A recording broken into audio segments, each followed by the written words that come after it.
Hello guys, and welcome to another quick tutorial video. And in this quick tutorial video, I'm going to be showing you how you can simply remove liquidity from your PancakeSwap. And our first step is to head over to the browser section. Once at the browser section, you simply scroll and head over to PancakeSwap. You do give PancakeSwap some time to load in and also properly load in your assets.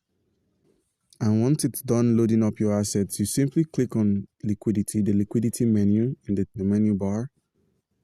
Once you've clicked on liquidity, you give your liquidity some time to load in. As you can see, it says here, list of your liquidity positions. So once you scroll down, you see the liquidity you're currently in and the percentage you share and what you're doing. As it stands, I'm currently farming and I'm also active on this liquidity pair. So once you click on this, you click on Cake BNB. Simply scroll down.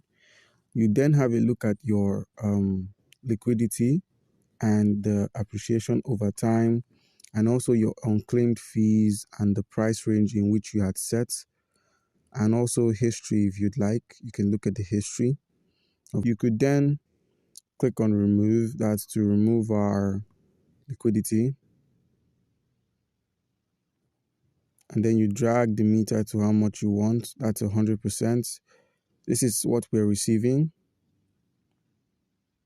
You could choose to collect it as WBNB, but that's not what I'm looking for. I'm looking for BNB.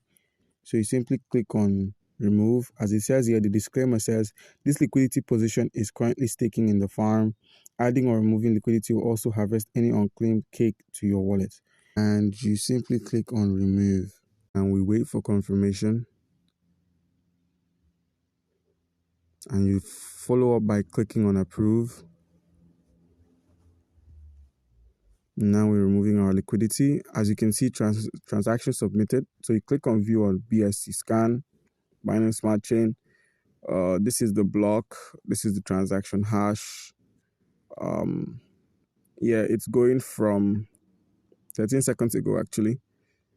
You can look at the tokens ID. You can look at what we're transferring, PancakeSwap version 3. And all right, guys, that's how it goes. We got $1.98 of the pancake and $1.96 of the BNB smart chain. So guys, comment down below if you have any questions concerning how you can remove liquidity from your PancakeSwap, and you'll be given an answer. Thank you.